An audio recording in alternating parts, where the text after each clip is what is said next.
Recently added to Warframe were a selection of augments to power up various frames.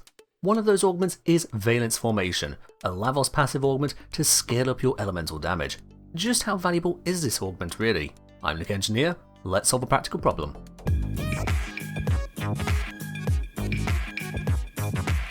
The Valence Formation augment can be obtained from New Loka or Red Veil Syndicate shops for 25,000 standing after reaching level 5 with the Syndicate. If you haven't got that, it can be traded from other players. As this augment is for Lavos' passive, it only goes onto Lavos regardless of any subsumed abilities. The basic function is that after casting an ability with an infused damage type, you are granted a matching 200% elemental bonus to attacks for 20 seconds. The 200% value is fixed regardless of strength, while the duration is tied to your duration stat. In addition, all weapon hits while under this buff will force a status proc of the matching type. Should you cast a new ability with an infused damage type, the new one will take hold with a new duration while wiping out the old buff. This elemental buff is additive to others and combines through normal H-set rules. See my guide on that if you need a refresh. For example, a heat weapon with a toxin buff from Valence Formation will become a gas damage weapon, yet each hit will also force a toxin status effect. If however you infused a combination type, like radiation on the heat weapon, you'll deal both heat and radiation with forced radiation effects. If a matching damage type is present in your weapon's modding, the Valence Formation buff will add to that mod. So again, a heat innate weapon, this time with viral modding from Toxin and Cold, would start with heat and viral damage and procs. Infusing Toxin once more will add to the viral damage rather than create gas, while also adding forced Toxin procs to all weapon attacks. In essence, you get access to an on-demand damage alteration with full status output on any weapon at any level. You could abandon all status chance and focus on a pure heat damage weapon, then use this to apply forced heat procs, benefiting from your damage focus modding for high output. You can adapt to specific enemies, such as applying magnetic against treasurers or corrosive against acolytes. You can walk over profit takers type requirements easier than ever.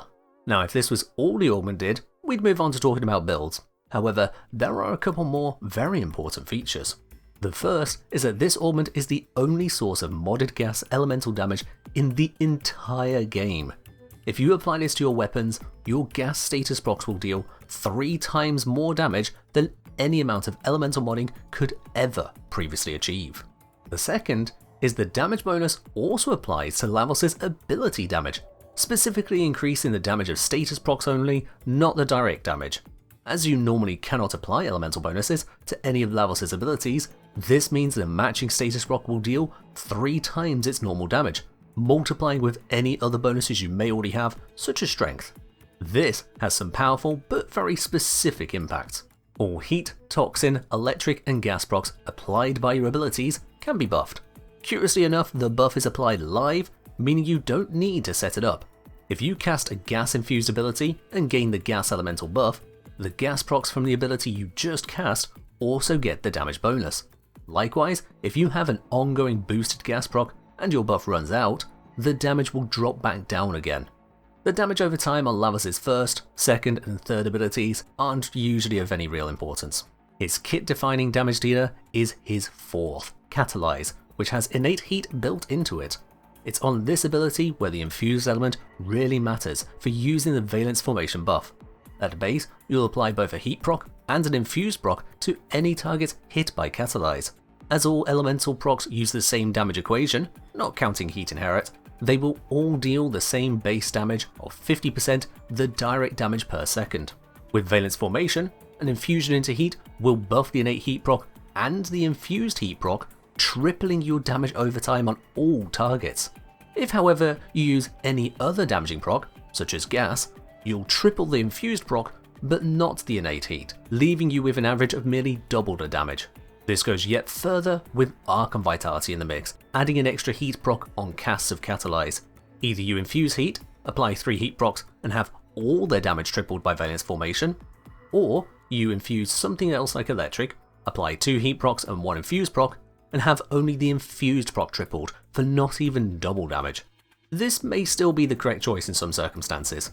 Overlapping gas procs can be great on very clumped up enemies, while toxin procs can be devastating to the corpus. Heat however is objectively more damaging and refreshable with other sources of heat procs.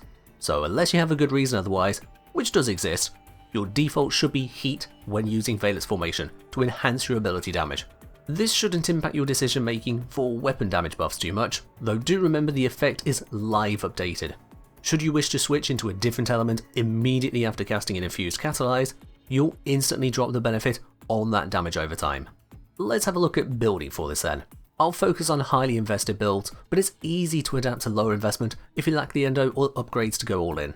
My default go-to build is this setup here.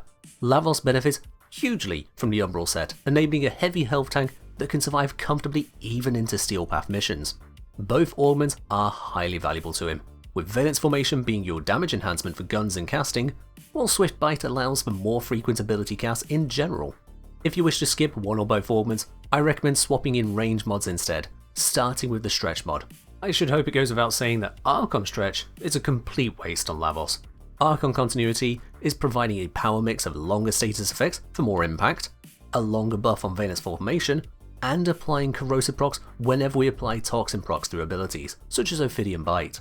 The aura and arcanes are entirely a matter of preference.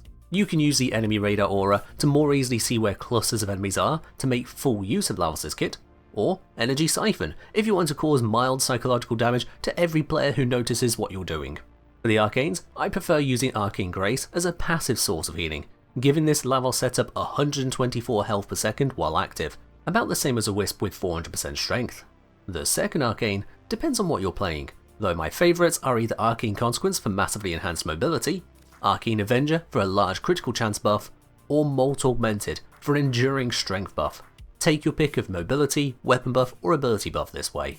Lastly, Prime Sure-Footed is here because I don't like falling flat on my face, either in normal gameplay or due to inexplicable global bugs. You can skip this if you're happy to keep refreshing an Aro's poise, or are just better at the game than me. Now this setup is a solid all-rounder for Lavos, supporting casting especially, but it's a high investment. Even if you skip Prime Sure-Footed and use the correct Polarity on Valence formation, you'll still need at least one Umbral former to fit it all, unless you polarize the aura slot for Steel Charge or Power Donation. So if you don't want to go Umbral, you can invest in a different route. Archon Vitality provides an additional heat proc when you inflict heat via an ability, enhancing Lavos' status damage output. It can be paired with ordinary Steel Fiber for basic defense. Umbral Fiber can be used instead for near identical effect, granting a slight tower damage resistance. Now dropping the Umbral set reduces your tank, so you want to keep some strength in Ophidian Bite for healing purposes. This means we need to drop Overextended to claw that stat back. Instead, shore up the range again with Stretch and Augur Reach. Overall, this approach is noticeably cheaper, but drops the range and strength by 15%. Also, the tank falls from about 16,000 effective hit points before adaptation to just under 9,000. You lose 45% of your defense for cheaper investment and a second heat proc. You can skew even more towards damage by dropping Augur Reach for Precision Intensify, lowering your AoE again, but nearly doubling the damage on Catalyze. Hold on, this looks really ugly with these incorrect polarities and a random Umbral mod sticking around. I'll swap to an entirely different Lavos to make it look nicer. Again, you can swap in Precision Intensify for less range and more Catalyzed Destruction. All this focus on the caster approach though leaves out the option of going full gunplay. After all, Catalyze requires status setup to deal significant damage beyond basic star chart. If you just want to run and gun using more bullets than brain cells, we can shift gear entirely. By replacing Catalyze with Raw, we gain access to a significant damage boosting ability which can easily be enhanced with a lot of strength. Not only can we somewhat safely use Blind Rage on Lavos due to no energy, we can also use Precision Intensify due to using the 4th slot. This build here gives us 98.4% Raw immediately.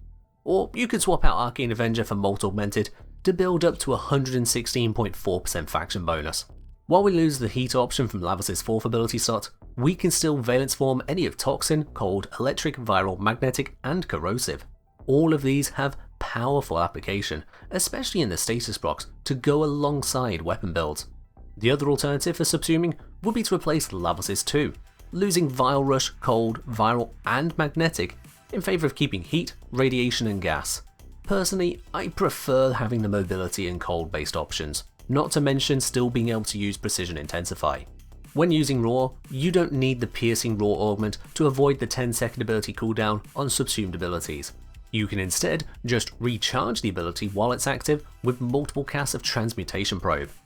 A total of 15 hits with that ability will have Raw immediately available on expiring. Just as with the all-rounder setup, this too can be built using an Umbral setup. Due to using Umbral Intensify rather than Precision Intensify, this has a lower strength on Raw, again traded out for this substantially higher tank and, for what little it's worth, a bit more damage and lifesteal on Ophidian Bite. Raw isn't the only subsume option, but it's simple to use, team-wide, status double dipping, no nonsense buff. With roughly 100% faction damage bonus, your status blocks will be dealing 4 times as much damage than without. For most cases, it is just the right choice. These other two builds on Lavos, using the Mecha set and Golden Instinct respectively, I've explained in previous guides. The Mecha set can strongly benefit from having Valence formation added in due to the focus on status effects. Here, the augment is replacing some range for the sheer damage buff it provides. For the Golden Instinct build used to farm rare items, Valence formation is entirely disconnected from its purpose. It should only be added to your build if you want the damage focus on top of hunting for shiny treasures. I'd recommend against it due to the cost of worsening the build's main focus. Lastly, we have one final niche application. Lavos continues to be a brilliant choice for the Grendel missions. There, you cannot take in anything but unmodded equipment except for augments. Guess what? This is a video all about an augment. That's 200% toxin damage you can smash into the corpus that nothing else can bring. This is on top of everything else Lavos has for such a mission. Overall, Valence Formation is an exceptionally powerful augment owing to its versatility, application, and generous stats. Literally only the Golden Instinct Lavos doesn't benefit from it. For everything else, it's a welcome buff. Whether you're a full caster, tank focused, run and gun, or turning your dog into a bomb, make this augment a priority. A thank you to everyone who supports this channel through subscriptions, tips, or merch purchases. You all help me and keep this channel running. That's all from me for now, so as always, infuse types, room wipe, and fight well, Tenno.